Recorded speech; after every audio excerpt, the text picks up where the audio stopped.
তো যারা যারা রেশন পান তাদেরকে একটা কথা মাথায় রাখতে হবে যে আমাদের নতুন সরকার একটা রেশনের ক্ষেত্রে একটা বড় একটা আপডেট আনতে চলেছে এবং তাদের ওই আপডেটের মধ্যে এটা আছে যে তোমরা যে মানে লাইনে দাঁড়িয়ে রেশন আনতে হয় ওই রেশনটা এখন আনতে হবে না। ওই রেশনের টাকাটা তোমাদের সরাসরি তোমাদের ব্যাঙ্ক অ্যাকাউন্টে ঢুকে যাবে। তো ওই ব্যাঙ্ক অ্যাকাউন্টে ঢোকার জন্য তোমাদের নিশ্চয়ই আধার কার্ডের সাথে লিঙ্ক থাকতে হবে এবং আধার কার্ডের সঙ্গে রেশন কার্ডেরও লিঙ্কটা থাকতে হবে। তো প্রথমত তোমাদেরকে জানতে হবে ব্যাঙ্ক অ্যাকাউন্ট ঠিক থাকার আগেও তোমাদেরকে জানতে হবে যে তোমাদের রেশন কার্ডের সঙ্গে আধার কার্ডের লিঙ্কটা আছে কিনা। তো আধার কার্ডের লিঙ্কটা কীভাবে তোমরা চেক করবে সেটার জন্য এই ভিডিওটা, ঠিক আছে? তো ভিডিওটা তোমরা দেখো। তো প্রথমে তোমরা গুগলে চলে আসবে এবং গুগলে লিখবে রেশন আধার লিঙ্ক, দিয়ে ওটা লিখে সার্চ করবে।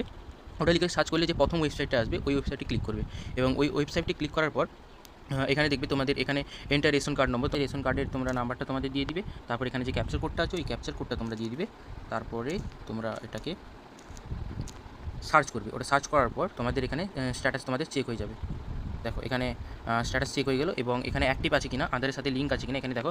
আধার লিঙ্কিং স্ট্যাটাস আমার এখানে দেখাচ্ছে আধার লিঙ্কড, মানে তোমার আধার কার্ডের সাথে লিঙ্ক আছে। আর যাদের আধার কার্ডের সাথে লিঙ্ক থাকবে না তারা এখানে করে এখানে এখানে বক্সের মধ্যে ক্লিক করে এখানে তোমরা তোমাদের আধার কার্ডের সাথে তোমাদের রেশন কার্ডটা লিঙ্ক করতে পারো, ঠিক আছে? তো এটা যারা যারা জানে না তাদেরকে এই ভিডিওটা শেয়ার করে দাও এবং নিজেরাই দেখে নাও যে নিজেদের রেশন কার্ডের সঙ্গে আধার কার্ডটা লিঙ্ক আছে কিনা।